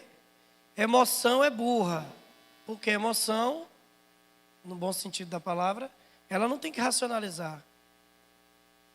Quando eu solto a minha emoção, geralmente ela vem porque é a primeira coisa que vem. Claro que a maioria vai dizer assim, sente antes de pensar. Tudo bem, eu posso até sentir antes de pensar, mas o próximo passo depois que eu sentir é o pensamento. Então, sentimento e pensamento é uma construção de proximidade. Agora, tem que entender aí, eu quero mudar como a pessoa se sente em relação a quê? Né? Sim, veja só, dentro da psicologia, a gente tem inclusive uma abordagem, que é a TCC, onde ela vai trabalhar justamente com essa tríade, pensar, sentir e se comportar, né? Então, o que acontece? Às vezes, o que eu sinto gera um pensamento e um comportamento, ou, às vezes, o que eu penso gera também um sentimento e um comportamento, né? E aí, muitas vezes, para mudar o que eu sinto, eu preciso mudar o que eu penso sobre aquilo, certo? Então, por isso que a gente precisa ajudar o sujeito que está ali na terapia a compreender da onde que vem aquele sentimento, né? Que tipo de pensamento ele gera e que faz eu me comportar, né? A partir do momento que ele consegue interpretar aquele sentimento, entender da onde que ele veio, qual é a causa, a raiz, né? Ele pode aprender a olhar para aquilo de uma forma diferente, a pensar diferente sobre aquilo, tá?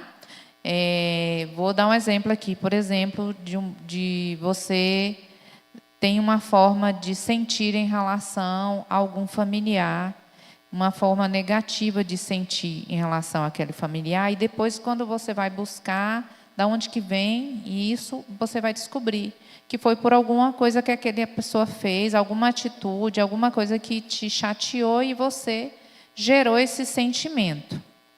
Aí você vai tentar interpretar, mas por que essa pessoa fez isso? Será que ela fez com essa intenção? Será que vale a pena realmente eu ter esse sentimento ainda em relação? Isso já passou, já faz tanto tempo. Entende? Aí você vai trabalhar conscientemente com aquele sentimento, tentando mudar a forma de ver, a forma de perceber ele. Entendeu?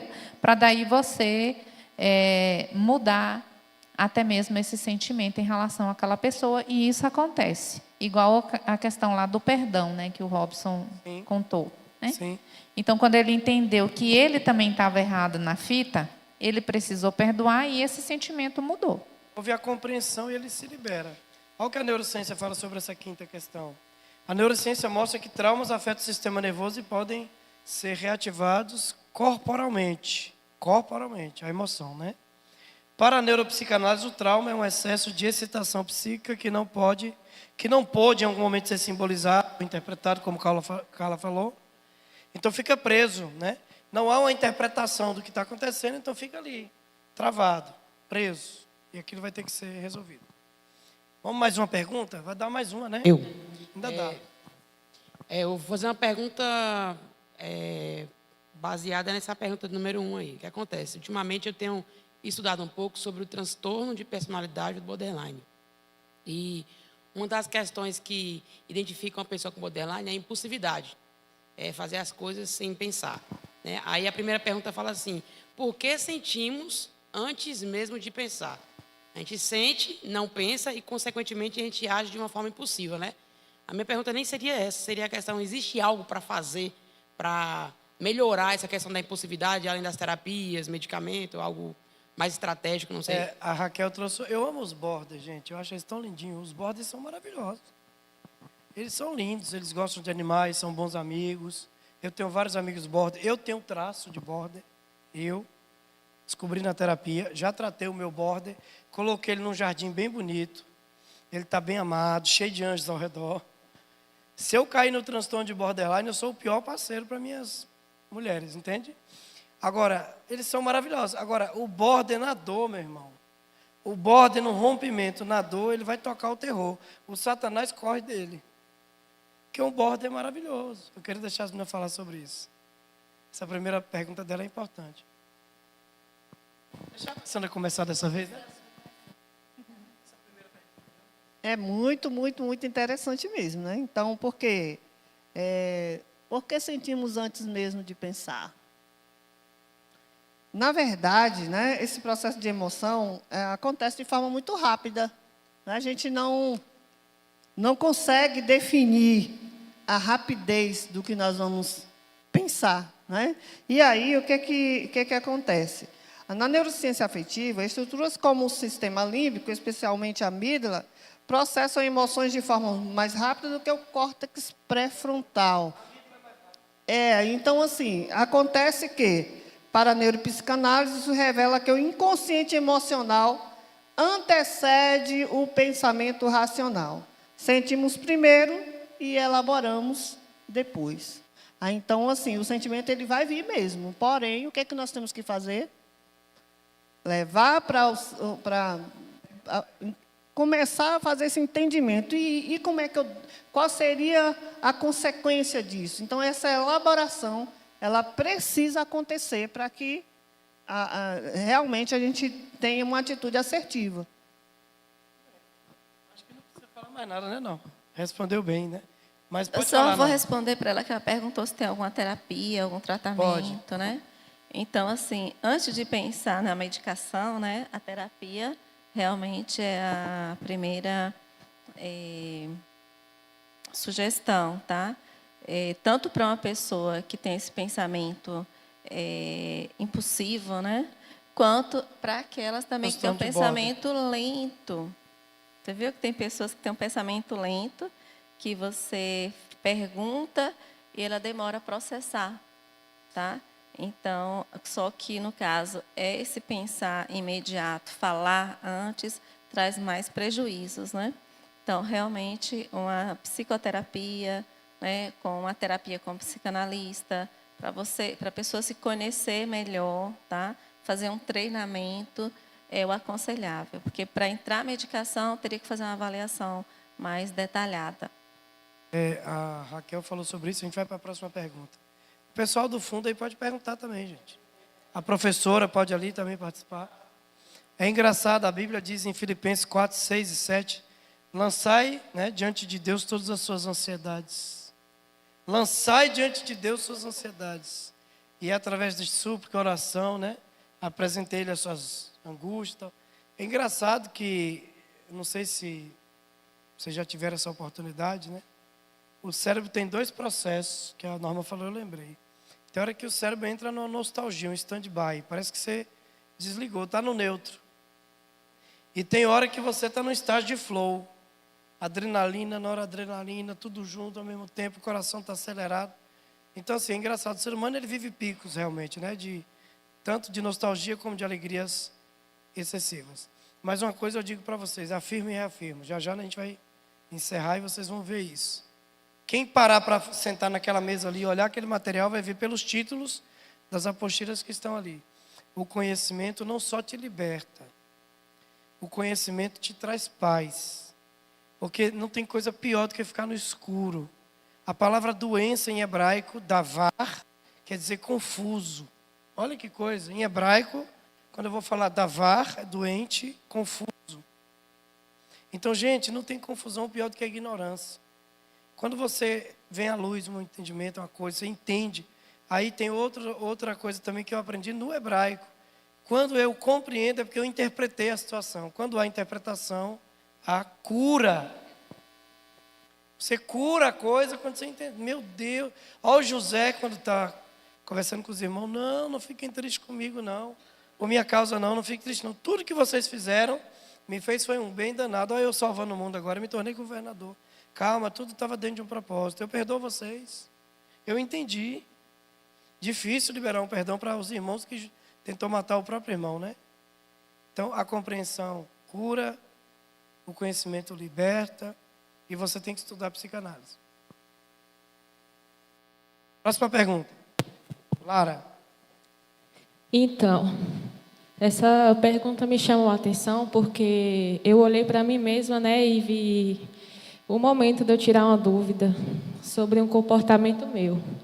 Porque algumas emoções parecem tomar conta de nós. Porque a gente, um momento, ama a pessoa e, por um momento de desentendimento, a gente deixa as nossas emoções tomar conta do momento e a gente acaba esquecendo tudo, até o sentimento pela pessoa, e deixa o ódio tomar frente. Pode ser um instinto primitivo ou algo que foi reprimido na infância e ainda está sobre nós, mesmo adultos. É a 6, a questão é a 6, tá? Porque algumas a sexta. emoções parecem tomar conta de nós. Quando eu não possuo as minhas emoções, elas me possuem. As meninas vão responder.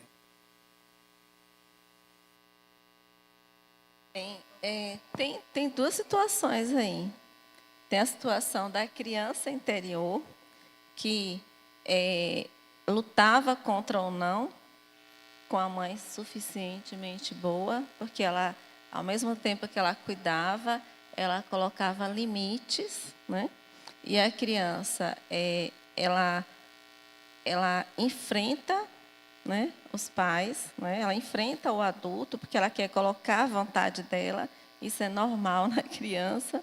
E quando você não atende, ela, dependendo do temperamento dela, ela vai fazer birras, tá?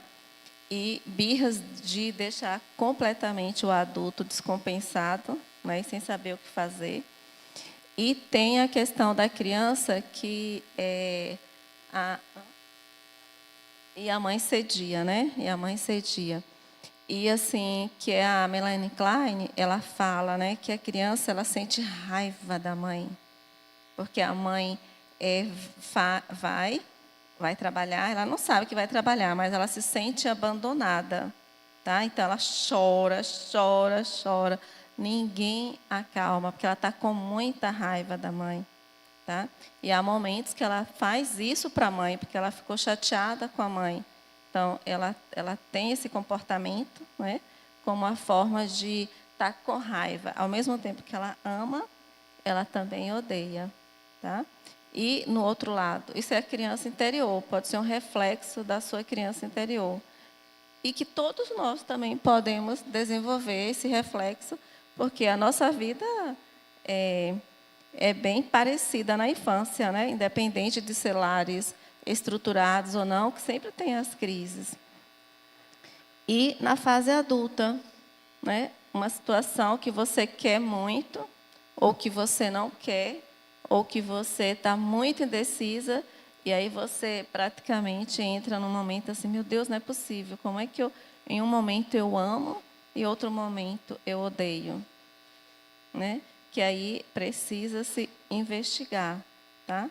Precisa fazer uma avaliação dentro da psicologia ou da psicanálise, tá? E investigar. A psicanálise ela é boa, é maravilhosa, porque ela ajuda a gente nos compreender e a nos perceber e a nos tornar consciente do que nós somos. Eu mesmo vim para a psicanálise num momento muito difícil mesmo, que eu me olhava no espelho e eu não conseguia me compreender por que eu tinha aquele comportamento introspectivo, não aceitava muitas vezes as falhas da minha família, tá? E assim, eu fui para a psicanálise num momento bem dolorido e eu pude me ver, eu pude me compreender e estou na caminhada também do aprendizado.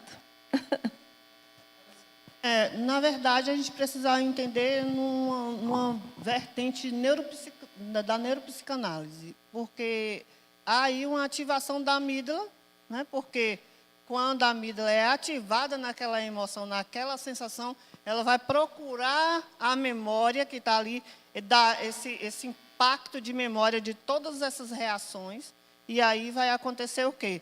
A busca do sentido para agir e para sentir. Então, sempre vai repetir por conta da ativação da amígdala. O que a gente precisa fazer nesse sentido? Procurar outras formas de tirar ou quebrar aquele padrão.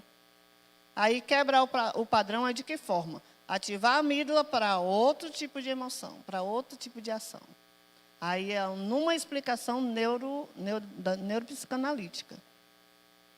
E aí, Lara, questão que a gente já conversou, Lara é nossa aluna de psicanálise também, recém-chegada, tem que fazer uma busca também por um laudo. Lembra que eu te falei? Falei, Lara, às vezes a gente tem TEA, é adulto com TEA e não sabe. É um adulto com TDAH e não sabe. Então, tem que ficar atento a tudo. Agora, claro, é um processo tanto de terapia como de uma busca, se você assim quiser, de um diagnóstico. Eu atendi uma pessoa que era super agressiva, né? E ela já tinha batido até no marido, eu achava lindo a história. Aí eu falei, lindo demais vocês dois rolando juntos. E aí o marido compreendia que ela era assim e tal. E a gente foi descobrir que essa paciente, ela tinha um problema orgânico, ela tinha um transtorno. E aí ela foi tomar remédio, passou pelo psiquiatra, ela não bate mais no marido. Então tá tudo certo. Ainda bem que esse homem apanhou o suficiente para não separar. Porque se apanha demais, ele ia embora. Está entendendo? Mas a mulher tinha problemas mesmo. Eu tive relacionamentos em que eu identifiquei as parceiras. Eu falei, essa parceira aqui, ela tem problemas. A gente sempre precisa buscar investigar qual é a causa de uma desregulação emocional, né? Uma coisa é eu ter uma desregulação, um evento, né, da vida por uma circunstância. Outra coisa é eu ter permanentes desregulações emocionais. Aí é preciso realmente entender de onde que vem isso. Porque muitas vezes pode estar associado a um transtorno que você já tem e você não sabe, né? E aí você não vai saber lidar bem com isso e nem vai buscar a ajuda profissional, né, que te regule, que te ajude nessa autorregulação, tá? Então, se já existe esse comportamento sempre, está chamando, né, é um sinal de alerta que você precisa buscar uma avaliação profissional para entender e para poder trabalhar em cima disso, né, para que te ajude nesse processo de autorregulação. Autorregulação. Pedi aqui o pessoal da técnica para botar agora aqueles slides que estão aleatórios aí. E a gente vai encerrar, já está no horário. Vamos encerrar lendo os slides aqui, meninas, e deixando o pessoal já para dar um feedback final. Então, aqui, ó, nós temos aqui alguns slides que a gente deixou aqui disponível. Eu vou liberar para o pessoal da técnica da igreja, quem quiser os slides. Então, a gente tem aqui o cuidado afetivo na infância, né? Que a gente colocou aqui, que constrói a base da saúde mental. Então, os slides lindos, aí está chegando o Dia das Mães, tudo a ver, né? Cada gesto de amor hoje é um cérebro mais forte amanhã. Bem atrás da Carla ali, que coisa linda, né? Muito bem elaborado aí.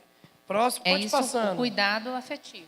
Olha lá, ó, o choro e a birra são formas primitivas de comunicação. Já está encerrando aqui, Alessandra?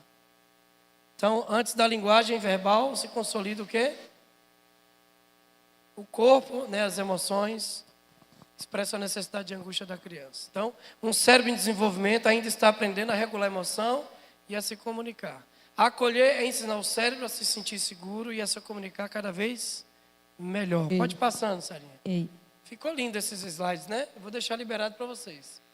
Para Donald Winnicott, uma criança precisa de um ambiente suficientemente bom. A neurociência confirma que vínculos seguros moldam o desenvolvimento saudável do cérebro. Vínculos seguros geram segurança, segurança gera exploração, exploração promove desenvolvimento saudável. Próximo, a gente encerrando aqui. A agressividade infantil não é apenas desobediência. Aí, Lara, sua resposta também está aqui. Ó. Ela pode expressar conflitos internos, né? Ou uma imaturidade neurobiológica. Então, assim, o cérebro ainda está em construção, né? Compreender é o primeiro passo para ajudar. Próximo slide, acho que terminou, né, Sarinha? Pronto. Comportamento da criança revela seu mundo interior. Segundo a psicanálise da Melanie Klein, brincar é a linguagem do inconsciente. É assim que a gente faz análise com criança, né? Enquanto a neurociência mostra que o lúdico organiza emoções, fortalece conexões cerebrais. O pessoal da Umprise que gosta de brincar, continue brincando, viu? Vamos lá. Que aqui nessa igreja a gente brinca muito. Brinca de vôlei, brinca de... Próximo e final, né? E aqui, gente, ó, para finalizar, tá aí. A gente colocou 5 tópicos aqui bem interessantes, está também ali no nosso grupo. Comportamento da criança revela seu mundo interno, né? Segundo a psicanálise, aqui a gente já colocou, agressividade é a reprodução dos outros posts.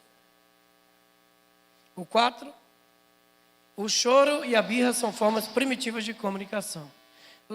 Deixar as considerações finais para cada uma delas, eu já faço as minhas. Obrigado, pessoal, que está no YouTube. Dá um like, se inscreve no canal aí da nossa comunidade On Prize. Obrigado, pessoal, que esteve aqui presencialmente. E agora eu vou deixar as meninas fazer as considerações finais. Bem, é interessante o que nós discutimos aqui hoje, aprendemos também juntos, né? Porque a aprendizagem acontece no contexto social, como o Vygotsky já falou sobre isso, né? E, assim, dizer que precisamos estudar mais ainda, né? O que nós estudamos a cada dia nos dá entendimento do que temos nesse tempo, nessa era, né? Nesse tempo.